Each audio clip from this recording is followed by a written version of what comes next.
Welcome to Particles 101.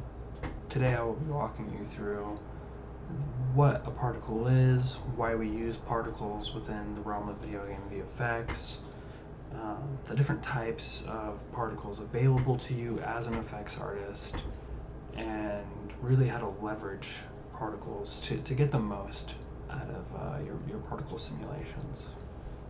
So with that, we'll begin with what a particle is. So a particle is just really a point in space.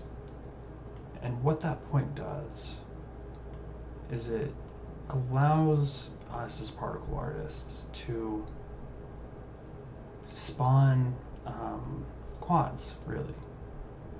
And a quad is just a cube. It's just a cube that we overlay a texture onto, right? So say we have a nice, beautiful rainbow here. Well, a nice, beautiful rainbow that looks better than that, right? There we go. So say we have a nice, beautiful texture of a rainbow.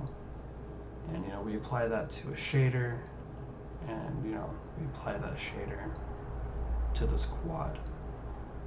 And what happens is that this quad ends up being represented, or this sprite, or this particle, ends up being represented by this sprite or quad. And this quad is going to have your texture on it.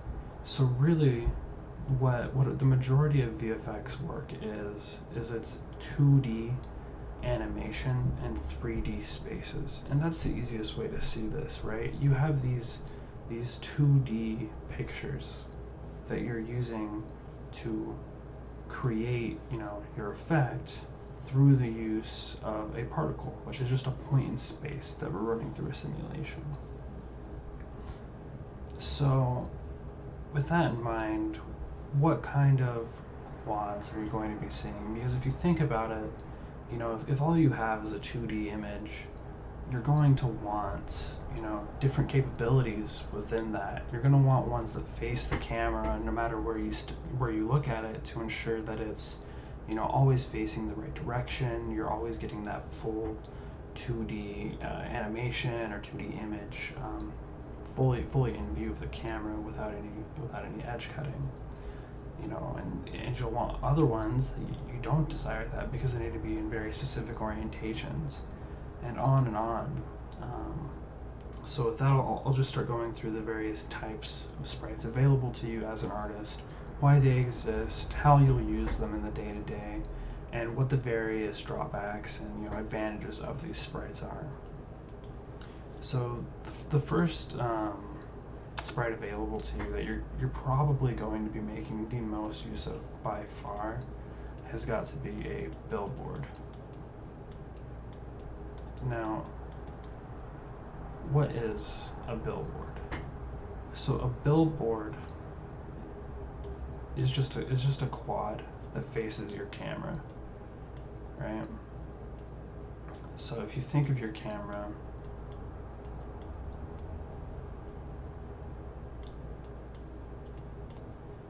this billboard will always be rendered on your point. So you have your point, well, really it's going to be here, right? So you have your point, and it's just going to have this quad on it. So when the render pass is done, the engine knows that we have a particle here, and that particle's type is a billboard. So I'm just gonna slap this image into the render. Of course, it's not that simple. There's lighting calculations and things that we've added over the years to make this process more complex. But the reality of it is that what I'm really saying here is a billboard is the cheapest sprite available to you as an effects artist. It's really the one that you're going to want to use the majority of the time. Now, it's not to say that billboards are perfect. Billboards have their own drawbacks. A big drawback of billboards is that they are not oriented in any way to their velocity. right? So if you spawn a system with a bunch of these, they're just going to be oriented in some fashion. You know, you can offset the rotation of their stars, and you can twirl them and as they animate. You know, you have a lot of tools available to you to ensure that, you know, these orientate in, you know, an interesting way. But what you don't have the ability to is if, say, you have something that's very directional, like these arrows. Well, now as you can see, these arrows, you would want them, right? You would want these arrows to, instead of just be pointing, you know, let's say we introduce some randomness into the sim. So now we have arrows that are just going in, you know, totally wonky directions. You wouldn't want this look, unless you do. But the majority of the time you aren't going to want this. So this is one of the biggest drawbacks to a billboard, is that, you know, at best you can use randomness to hide the various deficiencies of a billboard. And that's really the ideology behind a billboard in many aspects to those. It lacks a lot of the creature comforts that are available to you in other sprite types. But at the same time, it gives you a sprite that is extremely efficient, that you will want to use for the bulk of what you're doing. Because for the majority of your effects work, if you think of something like smoke, you don't really need smoke to be directional the majority of the time. And that's, you know, those kind of effects, or a dust mote, you know, like these kind of things that you need to place a ton of, you will most of the time want to be using billboards, because they're just the cheapest option available to you, because they don't have this extra calculation done.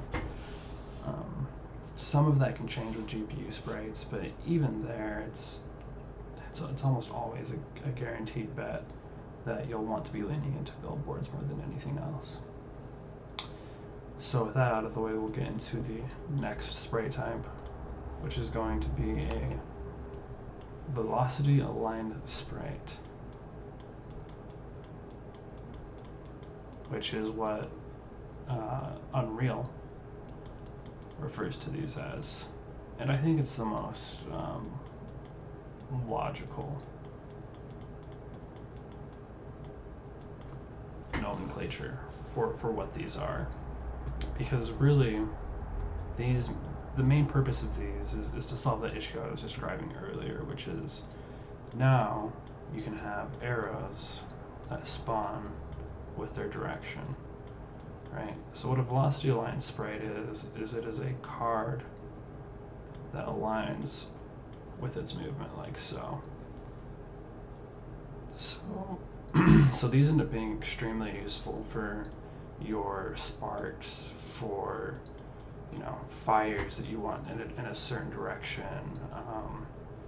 If you want, you know, a dust fall, if you want something falling and you only want it falling in, you know, this direction, say, you know, you have dust, basically, you know, you have a sprite that is a dust image, and you don't want the downfalls of a billboard, you don't want it to be facing, you know, a random direction, you don't want all of that, because, like, you know, basically what you can do here that you can't do with a billboard in this respect, where you're attaching it to something, if you have a billboard up against here instead and you stare at the surface from beneath, then what will end up happening is the billboard will rotate. So now this awesome, you know, directional smoke that you had coming down, it's no longer going to be directional. So this is why we lean into velocity aligned sprites. So they have great uses with, you know, sparks, with, but they also have very great uses with, you know, directional smoke, directional fire, these type of things that you run into the issues of billboards with, you know, that you need to pin them, you know, in the world in some way, but you still need them to move with the camera, right? these still do have some interesting characteristics, mainly because in the same way that it solves the issues of the billboard by when the camera looks underneath it, having having the sprite not rotate. It also runs into the issue of what does render from below here then. If you have this camera under here, what is actually going to be rendering on the screen if you just have a velocity aligned sprite? Well, you're going to be seeing nothing, a big ol' zilch. If anything, you'll see just a line, which is the last thing you want. And there's usually tools to actually control this so that you don't get that line. So we're not even going to have that because we set our effect up properly to not even see that line. So typically what you'll then want to do is you'll want to build billboards with this. And what this allows you to do is it allows you to get the benefits of velocity aligned sprites with the benefits of a billboard. And this is where we get into the cost analysis, and really velocity aligned sprites, they're typically going to be more expensive than a billboard. Engines are all different, but typically a velocity aligned sprite is going to be more expensive than a billboard. That cost is very, very warranted, though. It's worthwhile. While you're working with these, to pay that cost to get these benefits, because if we just use billboards for everything, then so many things that we would desire out of our effects would not be doable. All right, so I hope that serves as a good explanation of when to use velocity aligned sprites and how to use them to their fullest extent, and really what their greatest impact is, right? And just another thing that I think of too is if you have drips, again, just another thing that just needs some directionality and it's stretched. That's another big thing, is that if you're doing something that is stretched and needs directionality, this is the way that you achieve that. And these sprite types are going to be available in any engine that's decently modern. So the next sprite type is going to be a rotated sprite. And a rotated sprite is, it can just be thought of as a really just a plane. It's a sprite in name only, basically, because what you're going to get is you're going to get a quad that has a set rotation, has a set transform, typically. So it's basically, in reality, it's going to be rendered as a quad, but without the downsides of memory. Because you're not going to be paying for polys on this. You're not going to be paying for the memory cost of those polys, of those UVs, et cetera, et cetera. Because it's the same logic shading wise as a sprite, but in reality you really don't want to use rotated sprites pretty much ever, and that's just because, just the same way as we had these issues with velocity aligned sprites, where if you have the camera staring at them from the side, then all you get is a line. Or, again, because we know what we're doing, we're going to set parameters such that we don't see this line at all. So when it comes to building worlds in 3D, a rotated sprite is rarely the correct answer.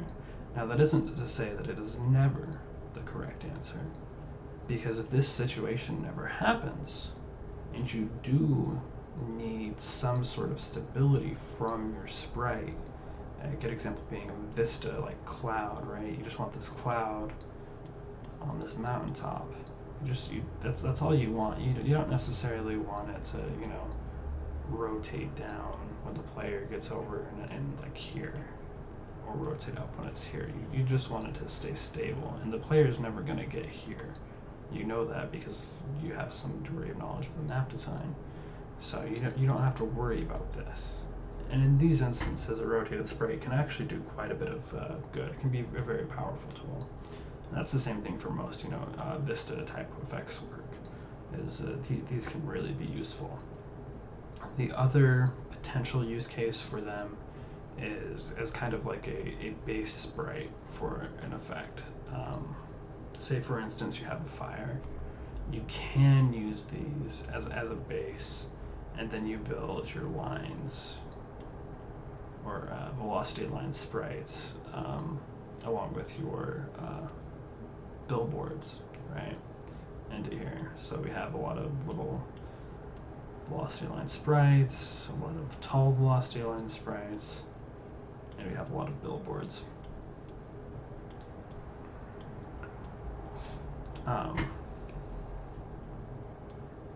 So that's another potential use case of a rotated spray. What you'll find typically with film people transferring over into the visual effects industry and games is that they'll lean into these rotated sprites because they're very used to a very 2D mentality with compositing. This idea that I need to sell this frame of this shot and this camera angle, and while they are on the right track, ideology-wise, they still don't understand that the main difference between film VFX and video game VFX is that video game VFX have to be built in 3D. They have to be viewed in 3D. The majority of effects work you're going to be doing, you're going to want to be able to walk all around this effect. So you don't want it pinned down in any way. And again, that isn't to say that rotated sprites never have a use case. There's tons of use cases for them, but typically you will know when you want a rotated spray and you don't want another type of spray. It's not the type of thing that you have to question ever, really. So and with that in mind, let's get into the cost a little bit. A rotated spray is it's typically going to be the most expensive spray available to you. It's something that has to look at the world around it, so it's going to have some interaction with the CPU almost always, just by nature of how it's set up in the world. And because of that, because it almost in any engine I've seen at least, because it has to hit the CPU to get this world transform and world rotation data, it's really not something you want to use heavily, because that grabbing of data is a very expensive process, especially compared to GPU. Anything that you can put on the GPU is worlds superior to on the CPU, and you're not going to have an engineer complaining to you about how this sprite is killing performance ever if it's on the GPU. You might have complaints about how many you're spawning, but you'll never have complaints about a single spray or overdrive, other issues, but not so much the cost of a billboard itself. So with that in mind, we'll start going through the kind of more special sprites, really, or particles. So another type of and this is very loosely a particle. I could just define it in another segment, but I think it makes sense here. Is a beam. So a beam is typically 2 points set up, right?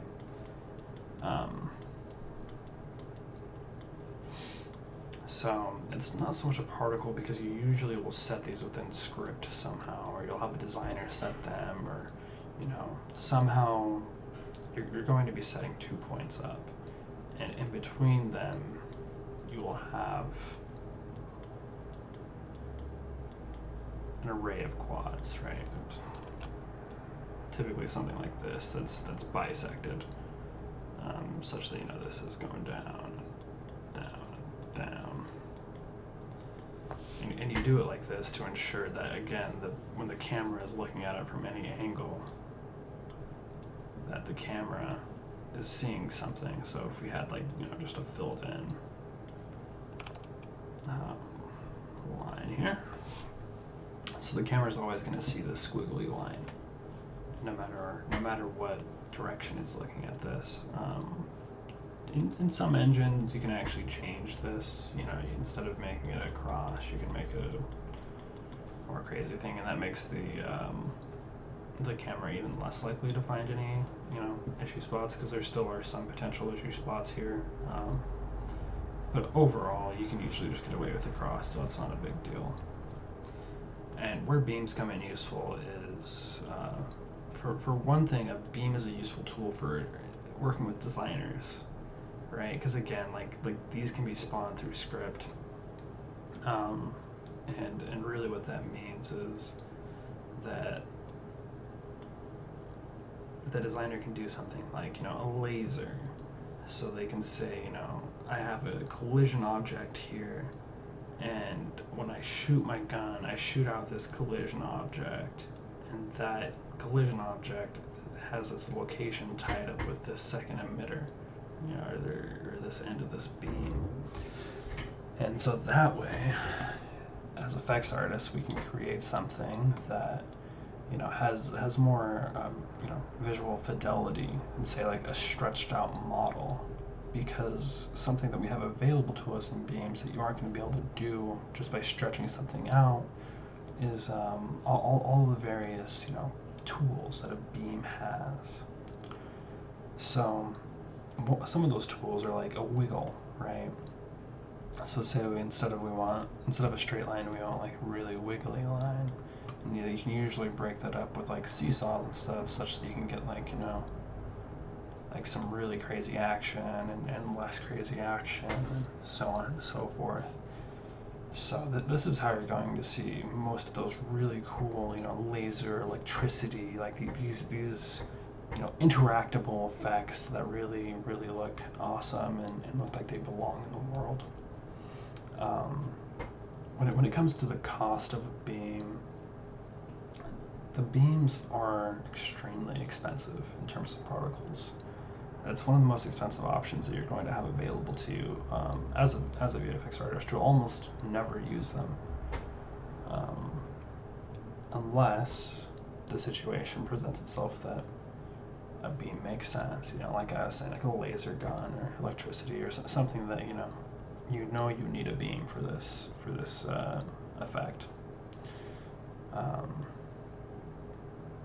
And those instances definitely show themselves, but at the same time, it's not something that's going to be common. And almost always a beam is going to be handled by a more senior artist, at least at the AAA level. Those kind of tasks are usually going to be handled by very tenured individuals. And another fun thing about beams too is, again, you don't just have to rely on these. A lot of systems will allow you to pass sprites down the beam, so you can always even break these up and make them look cooler, like tails and stuff, or velocity line sprites and stuff. So just another fun thing. All right, with that in mind, we'll roll into geotrails. And a geotrail is really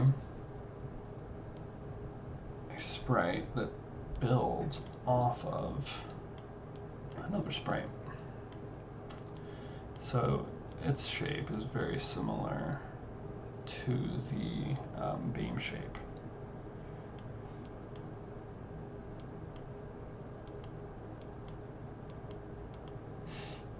God, it's a terrible drawing, but you get the idea. Its shape is going to be extremely similar to the shape of a beam. Cross, and again, some engines allow you to do these more complex and do cooler things, but the majority of the time the cross is going to be all you need.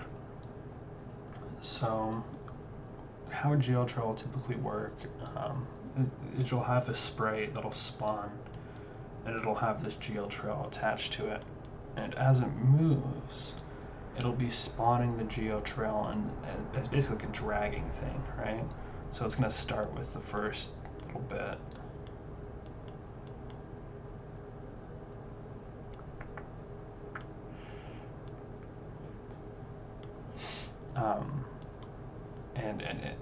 And you can set, like, the lifetime of this trail, and these following bits will live longer or shorter based on what you decide that lifetime is. And that's how you control the length of the geo trail, to stretch it out or make it shorter.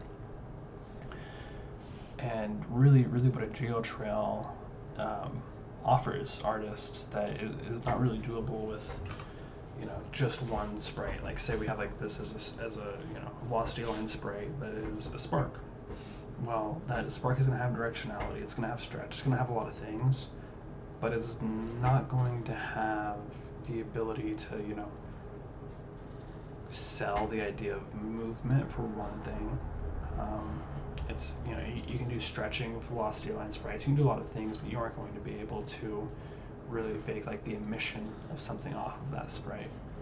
So typically a geo trail is great for faking that emission from another sprite or model or something of that nature.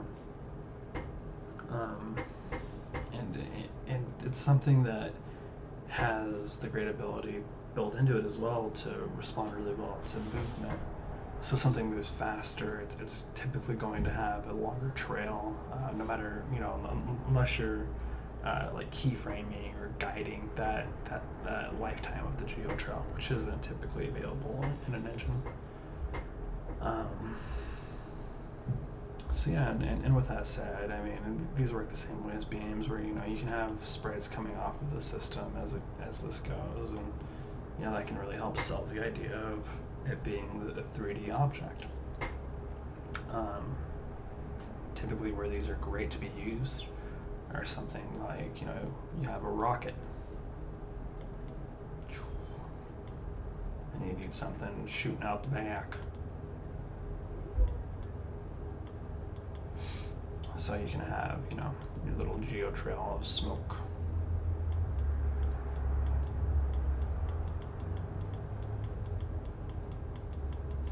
Along with all your different other sprites.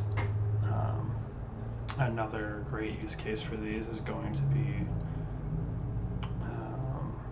like fluids, right? So if you have a meat gip, like a pancreas, you can have some nice little broken up fluids coming off of it.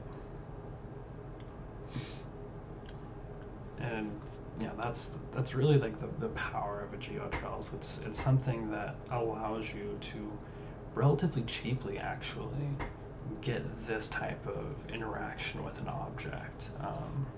You can, of course, spawn sprites and do other things, but typically not all engines, first of all, even have the ability to spawn sprites over a distance. So say an object is moving faster, and you're just instead of spawning a sprite, you're spawning a system or something of that nature, and it's being controlled in script.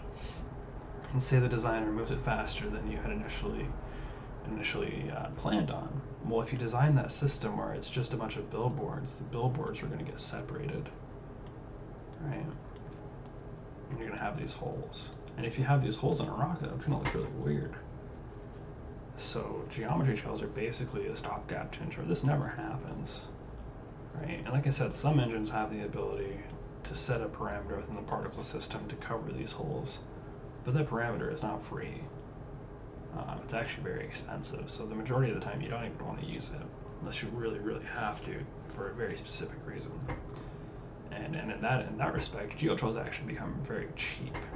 It's not to say you should overuse geotrails. They can be overused, but they definitely have their place. And when it comes to what they're meant to do, they're really a great cost-saving tool. So to reiterate, what they're great for is they're great for any type of trail coming off of a system, of a particle, whatever you're trying to go for. they're the greatest tool available to you for that, for at least the base of that, to ensure that you have this contiguous, uh, you know, thing being emitted from that system or sprite. All right, so the next one that we're going to get into is a ribbon.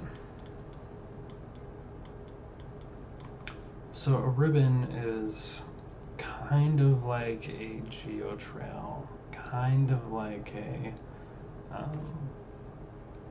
beam, but cheaper than a beam and more expensive than a geotrail. And why it's more expensive than a geotrail is because a ribbon is typically composed of 2 points. But the difference here is that the secondary point is not really tied as much to like larger data paradigms as you would find in something like a beam. Like as we discussed earlier, beam is something that a designer can control one point and the other point, and they can do that, you know, really heavily, which of course means CPU calculations, which we've already discussed being very expensive. So instead of that being the case, a ribbon is something that can hit the GPU. Possibly, depends how it's in your engine. It may still be on the CPU, but it's still going to be a cheaper operation on the CPU than, say, a beam. And what a ribbon does is it acts, you know, we're going to have the same quad, you know, bisected quad structures we had in all the other, you know, geotrails and beams. And again, you know, this is the ideal because it's cheaper. But the difference is that within a particle system, you'll typically be able to modify the movement of this secondary point. So this one can be like waved all the way around, so that you can get something like, you know, this and so, such and so forth, you know. And typically you'll have kind of the same abilities as a beam, where you can make this starter geo more wiggly or more flat, you know, if you want it to be straight, or if you want it to be kind of swingy, like wispy, like smoke, you'll have that ability. And really, you know, where a ribbon is great is, for one thing, the issue size is, well, they aren't issues, but the behavior I was describing earlier with geotrails, where, you know, they can get longer over the length of the rocket, right? So if you have a rocket that zooms across way too fast, you're going to get like a full line. Whereas with a ribbon, you can just say, you know, I'm only this long, and I'm still only this long, and I'm still only this long, and I'm, you know, so you can set a set length to that system, which is a great, you know, tool when you need it.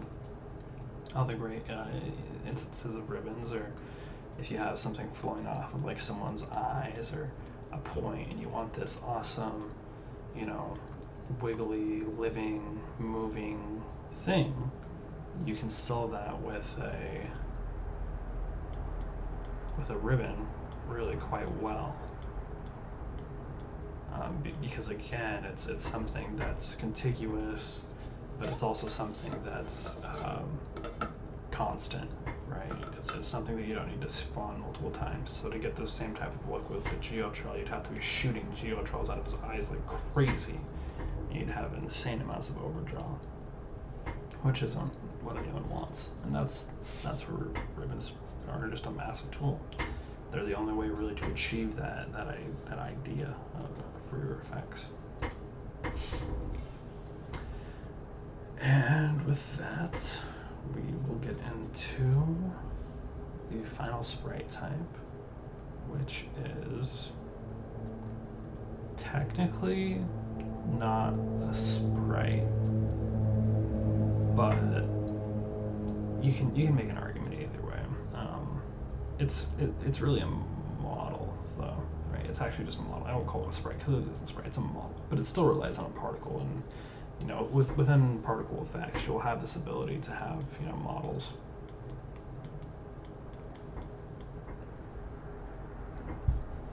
And a model within a sprite system or a particle system is still going to rely on that base ideology of a point. The only difference here is that a model is going to have a rotation, transform, and scale, and all of these, you know, like typically on the other ones you're going to have an X and a Y on these other sprite types because they're all 2D.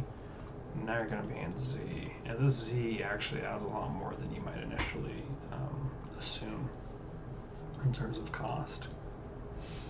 So there's quite a few downsides to models when it comes to designing your effects, and that's typically because all of this is really needed to, you know, render a model. It's really no different from spawning a model through script or anything else. And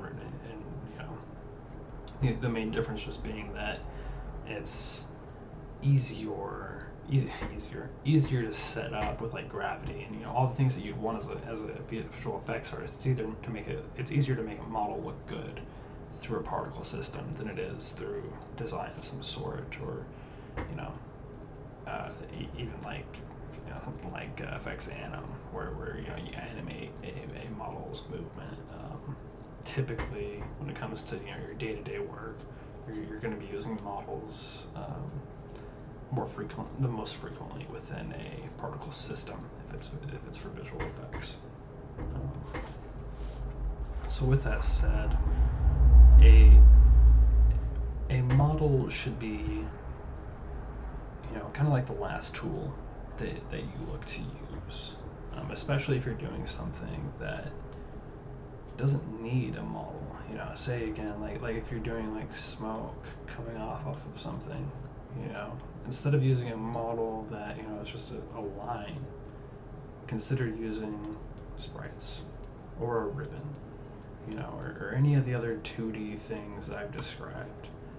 And the reason why you want to go this route instead of the model route is because models take up not only the resources to calculate how to render them, but models also are more expensive to render in general.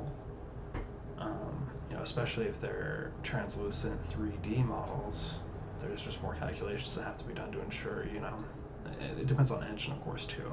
But there's more calculations that are typically going to have to be done to ensure translucency layers in 2, or, you know, if you're doing like a cylinder like this, maybe even like 3, you know, translucency layers are stacking on top of each other if you look at certain angles, which is just, it's not the optimum way to build something, right? It's more expensive to render, I guess, is the point there, and it's more expensive to calculate placement, which really is just to say that they shouldn't be leaned into for everything. That isn't to say they shouldn't be leaned into at all. Models do have a great place. Models are great for, you know, if you have debris shooting out of something, you'll definitely want some models in there, because in that same way where a model is 3D and they're more expensive to render, and, you know, they're more expensive, you know, because you have like light and all this other stuff too, like they look better. It's not just that they're more expensive to render and that's a bad thing. It can also be a very good thing. It can be something that makes your effects look real, and it can be something that makes your effects just look all that much better, and you know, that full 3D form where, you know, say that you have 2D chunks instead, you know, you're not going to be able to see that real movement of rolling, and that very interesting movement that you want from your particle effects. You're not going to be able to get that through sprites directly all the time because they're inherently not 3D, they're 2D. However, you'll still not want to lean into models for all of that. Again, like if you have an explosion and that's using all models, you're going to be paying an extreme cost for something that you don't actually really need. So what you can do instead is that you can have, you know, say you spawn like 5 models in your little explosion, but then you have a ton of little quads, ton of little billboards of bits instead. And those billboards, they're not going to look as good. They're not going to look as good as the models. They're not going to render as good. They're not going to be the same, right? But they're going to be good enough to fill out that look, to make something look like there's a ton of debris coming at you, and the average, gamer's eye isn't going to be so built around knowing, what's going on, that they're going to think, oh, they're not spawning a million models. So that's what you actually see in most effects is you'll see like enough models to make it look like something is fully 3D, but also a heavy reliance on particles and typical particle quads and billboards and velocity aligned sprites. And really this is to reduce cost, and to reduce cost while still selling the illusion of 3D, which again, selling the illusion of 3D is of the utmost importance for what we do. So with that in mind, what I would ask you to do after going through this is to look at the engine that you're using right now, if it's Unreal, if it's Unity, whatever, and look for all these different types. Look for a billboard, play with it, assign a simple dot to it, just a simple sphere gradient material. Just throw that on it and look at how it reacts to various things. Look at it from world space, go underneath it, go above it, go to its left, go to its right, and do that for all of these, just to really see how they can be used to your advantage. Because really, I can say all this and explain the upsides to all these sprites, but it's another thing to open an engine and just play around with it for a little bit to get an idea of not only the basic idea of what a sprite is, but its limitations and also its abilities. So with that in mind, I hope you've gotten a good introduction to how we, what the different sprite or particle types and sprite types are, and why we use particles within our particle simulations. Of course, we don't have if you look at something like Houdini and you think like, okay, well, they're using voxel grids for their smoke. Why don't we have voxel grids? Well, I hope this has kind of made that make more sense, where a particle is a lot cheaper than a voxel grid, not only in terms of it just being a point in space, but also in terms of rendering cost and all these other things that just make particles still king for game development. You're not going to see true to form voxel grids within a game engine, at least at the AAA level, for a very long time, mainly because they're so expensive. It's so expensive on a CPU. You can put them on the GPU, of course. We've known this for a long time, but they're still so expensive on a GPU to get the kind of resolution that you would want. Say you're doing like an explosion through a voxel grid on the GPU, and you've seen these engines, I'm sure, and they look pretty cool. Typically there's something else really happening though, and at the same time you have to consider, can this run on a PS4 or PS5, can it run on an Xbox, how much do I want to limit myself, and how much do I want to use this explosion as the set piece from a game. The majority of the time you don't want to do that. The majority of the time you'll really want to instead lean into particles, and it's not even to say that that's a bad thing, because you can still render out that explosion to a great 2D flipbook that you can display on a particle, and it's gonna look pretty much the same.